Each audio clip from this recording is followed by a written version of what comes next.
Karen Mitchell was screaming into a Category 2 hurricane like a banshee with a law degree. Her voice so shrill it nearly rewired the storm's trajectory. She stood ankle-deep in mud, designer rain boots sinking fast, yelling at a soaked city inspector as her McMansion let out a slow, sinking groan. Sirens wailed, frogs jumped ship, and I just sipped my coffee on the porch, watching her empire drown, all because she tried to bury a creek. Spoiler, the creek wasn't having it. It was raining frogs and HOA violations the day I watched Karen Mitchell shriek into a hurricane, her voice cutting through the storm like a dying bagpipe. She stood there in designer rain boots that were rapidly disappearing into the mushy grave of her lawn, yelling at a city inspector like she was summoning demons, while her beige McMansion groaned and sank another inch into the swamp she helped create. The sky was black. Sirens howled in the distance, and well, I was just sipping my coffee from the comfort of a folding chair on my porch, wondering if it was too early to start drinking bourbon. Funny thing is, this all started with a creek, not a river, not a floodplain, just a skinny little ribbon of water that snaked through the back of my property like it was doodled in by nature itself. It wasn't grand, it wasn't profitable, but to me, it was peace. After a day of crawling through attics and fixing busted pipes for people who think drainage is a conspiracy theory, that creek was I'd sit out there with a six-pack and a fishing pole, pretending to fish while dragonflies zipped by like caffeinated fairies. And that burble of the water, better than any podcast. Our neighborhood sat at the muddy edge of the city, where concrete ended and cattails began. Before the HOA showed up with their matching mailboxes and oppressive beige pallets, this place had soul. A little wild, a little weird, but it worked. Then came the redistricting. Then came the annexation. And then, on a humid Saturday morning, came Karen. She arrived like a mall cop with delusions of grandeur. Tight ponytail, fake Lululemon, clipboard, clutched like it had magical powers. Introduced herself as Community Standards Chair, which I think is HOA for unelected tyrant. Told me she had concerns about my backyard. Specifically, the creek, said it wasn't up to code. Code for what? I asked, still in my bathrobe, coffee in one hand, fly swatter in the other. Unauthorized water feature, she sniffed as if nature needed her permission. It poses a safety hazard. Children could drown. Wildlife could invade. Mosquitoes could breed. I blinked at her. Ma'am, that's not a koi pond. That's been a creek since before Elvis was drafted. But Karen didn't care. Karen had rules, and she had laminated them. 2 days later, I found it, the first violation notice, blue painter's tape slapped crookedly on my front door like a toddler's art project. They'd accused me of negligent natural drainage management and warned of pending fines if I didn't submit a correction plan. Correction plan? For a creek. Next, they'd be ticketing squirrels for trespassing. I held the notice in my hand, read it twice, then laughed so hard I spilt my coffee on the welcome mat. Surely this was a joke. Surely the universe wouldn't let one bored suburban despot declare war on a body of water. But as the sky darkened and another thunderhead rolled in from the west, I had a feeling in my gut, a twitch in the mud beneath my boots that said otherwise. She'd picked the wrong man. She'd picked the wrong creek. And most of all, she'd picked the wrong land to mess with, because some places don't forget, and neither do I. The next letter wasn't taped on my door. It was stapled through the wood, like a passive-aggressive vampire staking its claim.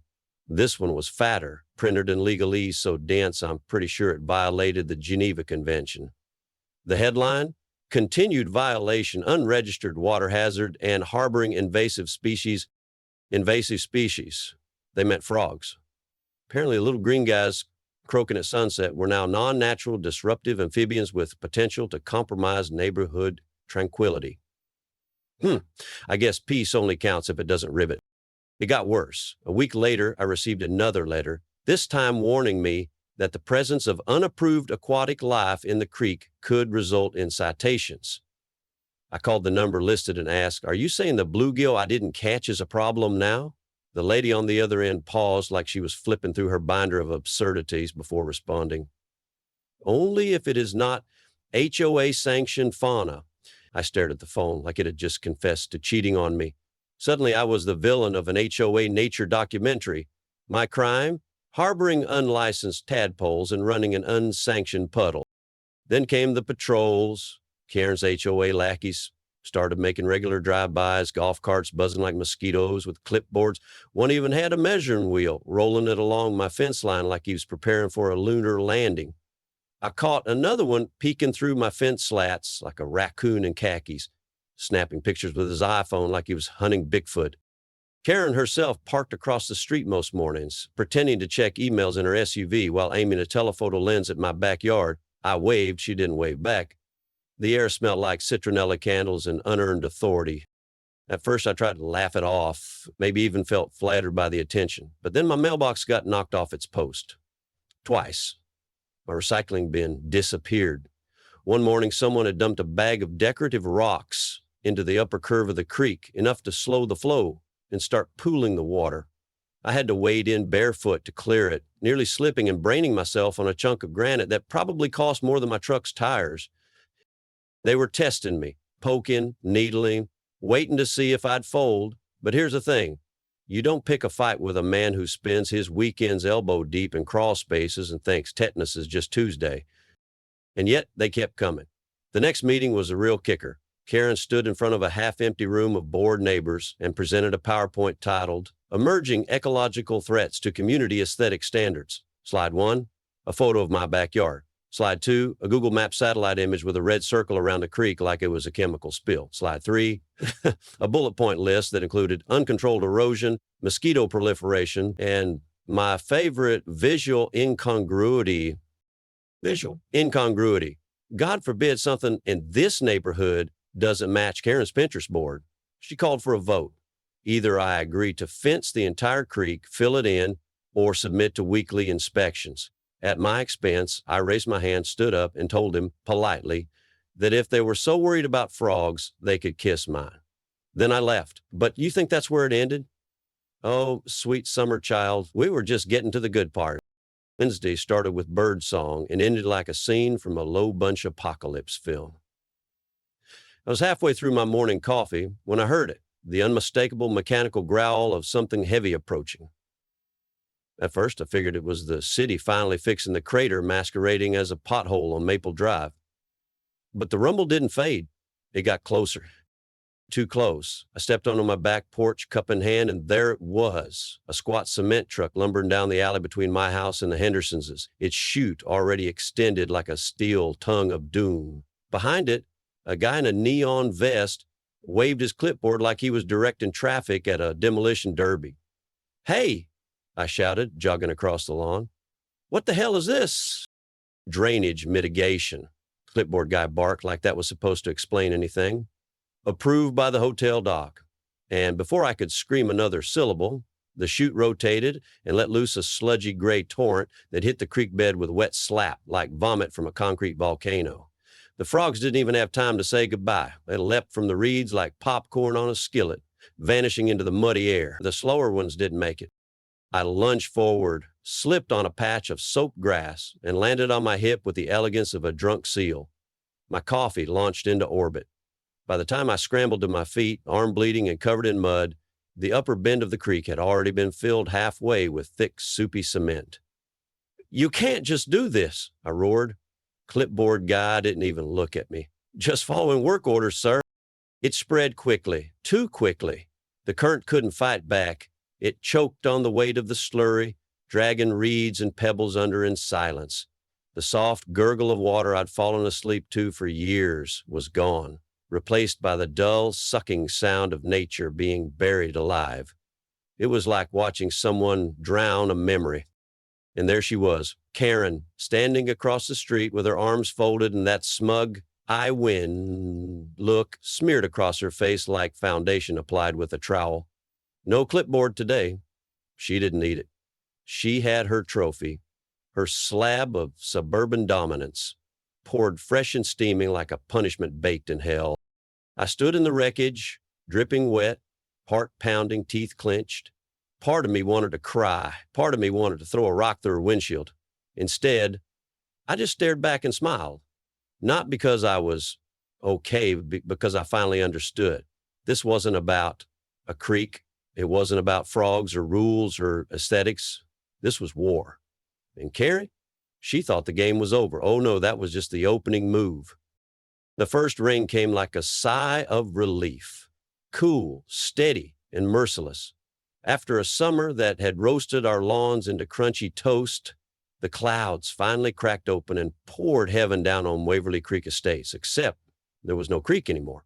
Just a concrete coffin that used to be a living, breathing artery through the neighborhood. I sat on my porch, coffee in hand, legs crossed, watching the first few drops splash against the dead gray scar where my stream used to sing. Normally, the water would disappear smoothly, swallowed by the current and whisked downstream. But now, it stalled, it hesitated. Then it started pooling, like a drunk trying to remember his hotel room number. By noon, my backyard looked like a kiddie pool for angry frogs. The water backed up fast, rolling across lawns, swirling over sidewalks, and filling the low spots like the neighborhood had been flipped into a colander. By mid-afternoon, the street looked like it had been swallowed by a minor biblical event. Mrs. Jensen's flower beds were underwater.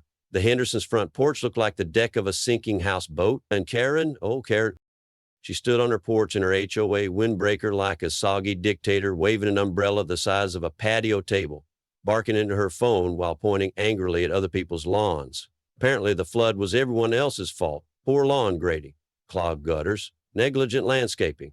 This is why we have rules, she shrieked, loud enough for the frogs to file noise complaints. And just like that, the neighbors turned on each other. The Jensens accused the Alvarez kids of stuffing the storm drain with soccer balls. The Patels blamed the Hendersons for installing a raised garden bed that, according to Karen, redirected critical water flow.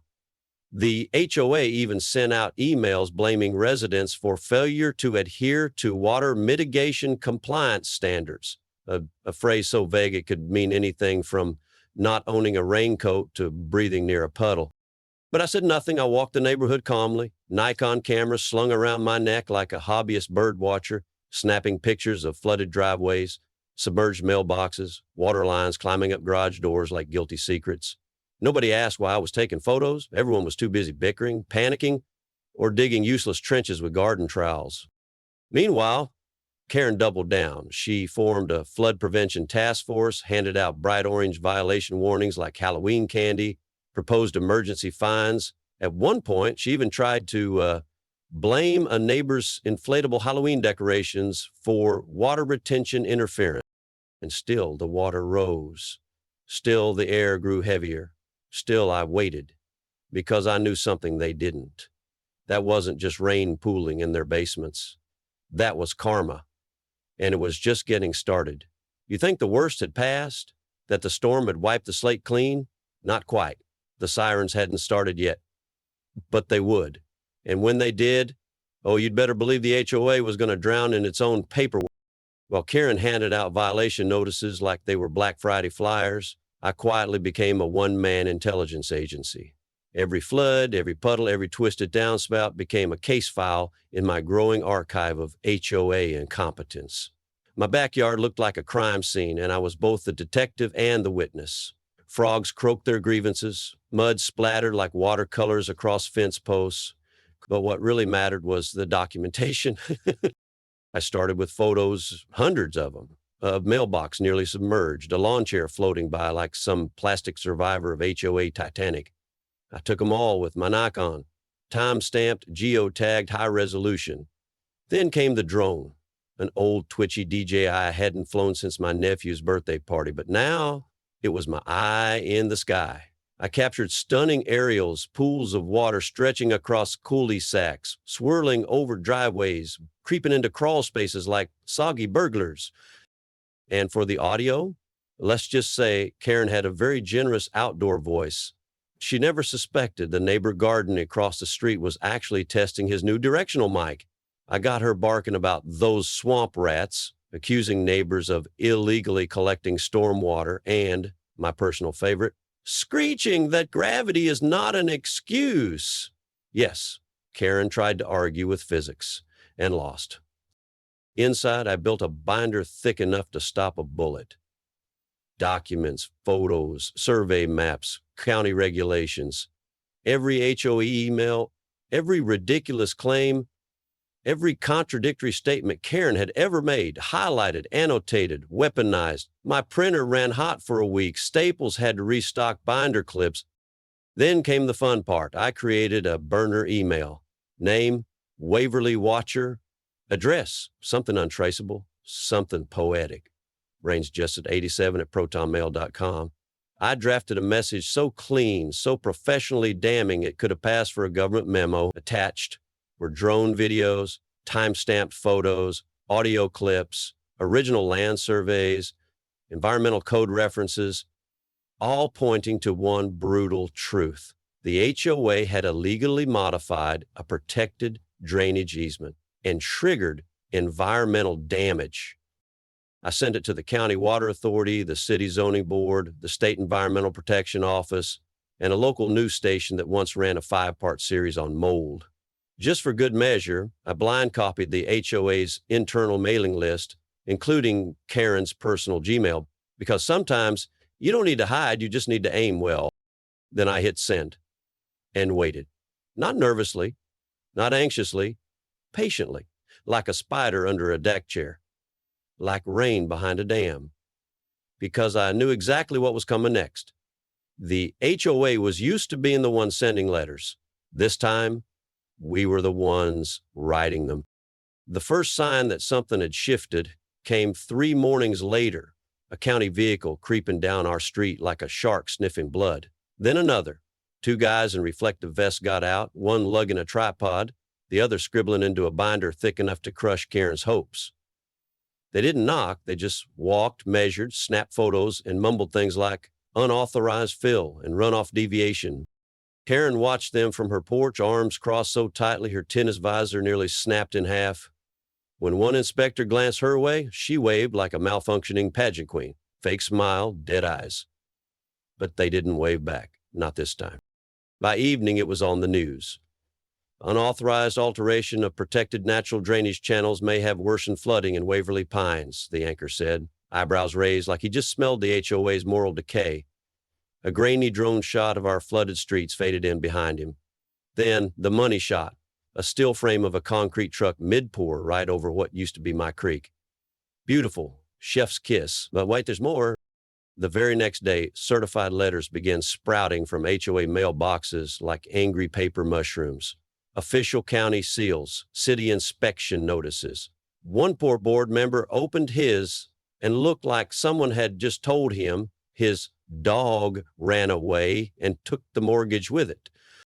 Karen stormed into the emergency HOA meeting like she was auditioning for Real Housewives of Suburbia.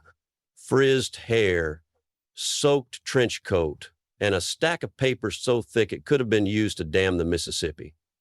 She slammed it down and launched into a tirade so long I started timing her with my phone. She blamed the city, she blamed the media, she blamed me, the weather, road frogs, and at one point, big landscaping. She called the whistleblower a terrorist. Yes, an actual suburban eco-terrorist. The room was silent, except for someone stifling a laugh near the snack table. When a timid board member asked if she had written permission for the concrete pour, she froze, blinked, then fumbled through her papers like she was searching for a lifeboat in a kiddie pool. It was verbal, she whispered, but it didn't matter because behind her on the big screen, someone had queued up the drone footage again. Full HD, full volume, full exposure. You could hear my voice faintly yelling in the background, "Show me the paperwork!" Spoiler alert, they never did. By the time she finished her meltdown and stormed out, half the room had already texted their lawyers. But you think that was the end? Oh no, that was just nature clearing its throat. The first red tag hit like a lightning strike, slapped right on Karen's front door in safe structure in bold, angry letters. Within 48 hours, a dozen more sprouted across the neighborhood like bright orange tombstones. Unstable foundation, flood damage, occupancy suspended until further inspection. In plain speak, your house is now a swampy tomb. Families stood in stunned silence, ankle deep in brown water, holding garbage bags stuffed with soggy memories. Movers choked the street, hauling out furniture swollen with mold, dragging pianos through puddles like it was the Titanic all over again, but with HOA fees. Karen, She was a masterpiece of denial. First came the lawyer, then the press conference, in her driveway no less, complete with a crumpled umbrella, a stack of printed talking points, and a voice 2 octaves higher than usual. "This is an overreach," she shrieked. "This is targeted slander against my leadership." No one cared. The lawsuits hit next: class action, civil, environmental, property loss. A glorious alphabet soup of legal hell. Turns out, when you cement over a protected watershed and flood people's homes, they don't send you muffins, they send subpoenas. Insurance companies laughed her out of the room. Act of negligence, they said. Policy violations. Denied, denied, denied. No payout, no repairs, just empty wallets and soaked drywall. One by one, the true believers jumped ship. The HOA board dissolved faster than a sugar cube in floodwater. The final meeting, what was left of it, happened in a half-collapsed community center, lit by flickering emergency lights and desperation. A quick vote, no arguments, just hands raised high like surrender flags. Karen didn't argue. She packed up in silence, dragging a sagging plastic bin across her driveway like some suburban Sisyphus. Her once pristine home, now a waterlogged carcass, stood quiet behind her, windows cracked, porch sunk, the live, laugh, love sign floating sideways in the foyer like an inside joke. She left that night in an RV hitched to a rusted pickup with mismatched tires. No goodbye, no fanfare, just a few neighbors peeking from behind curtains, watching the tyrant roll out in the same mud she once weaponized. But stay with me, because this wasn't just about Karen. It was about what happens when a system forgets its place, when ego builds dams, when arrogance signs violation slips, when concrete gets poured over the bones of the earth. The HOA wasn't destroyed by me. It collapsed under its own weight. I just made sure someone was watching when it fell. It started with shovels and quiet determination. No board meetings, no fines, no clipboards. Just neighbors, real people, armed with gloves, wheelbarrows, and a grudge against stupidity. The HOA was dead, and in its grave we planted willow trees. The restoration effort wasn't glamorous. It was mud-caked jeans, blistered hands, and sore backs, but there was something sacred about it. We tore up the concrete scar like peeling a bandage off a wound too long ignored. Underneath, the earth was still breathing, still waiting. The county showed up, this time with grants instead of violations. Volunteers swarmed the creek bed, laying stones, planting native grasses, reshaping what Karen once tried to erase. No permits needed, no pasto polo approval, just work that mattered. The first time the water returned, it came gently, like an apology. It trickled, then chuckled, then sang. Frogs croaked, dragonflies zipped. The land itself seemed to exhale. It wasn't a flood this time. It was a blessing. And then came the sign. I carved it myself, slow and steady, letters sharp and true. Nature always wins. I mounted it right where the creek curved into my yard, the place where the concrete had choked it most. People stopped to read it. Some smiled, some nodded. One guy cried. He said it felt like justice. It wasn't revenge. It wasn't even pride. It was truth. Etched in wood, sealed by water, and backed by every inch of ground that had survived Karen's concrete gospel. The neighborhood changed, not overnight, but steadily. Without the HOA's poison, people started talking again, helping, rebuilding, planting. The fences looked less like barriers, more like trellises. Kids ran barefoot through grass that hadn't seen a citation in years. Karen, she was a ghost. Her house sat empty, half swallowed by weeds, a crooked for sale sign slumped in the front yard like a white flag. And me, I still sit on the porch most evenings, fishing pole in one hand, coffee in the other. I never caught anything worth bragging about. But that's not the point. The point is peace. And the knowledge that no matter how many rules they write, how many forms they forge, how many creeks they try to kill, the land remembers. The water waits, and nature always wins.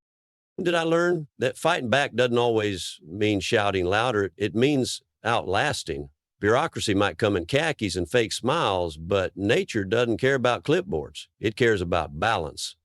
This wasn't just about one creek. It was about boundaries, respect, and not letting power-hungry people pave over what matters. So, yeah, sometimes the best revenge is patience and paperwork. And drone footage. If you're ever up against a system that feels rigged, remember, just because someone acts official doesn't mean they are right. Learn your rights, hold your ground, and never underestimate the quiet persistence of water or a neighbor with receipts. Thanks for sticking around to the end. If this hit home, drop your wildest HOA story in the comments, hit like, and subscribe for more tales where justice flows like rain. Stay grounded, stay stubborn, and yeah, nature always wins.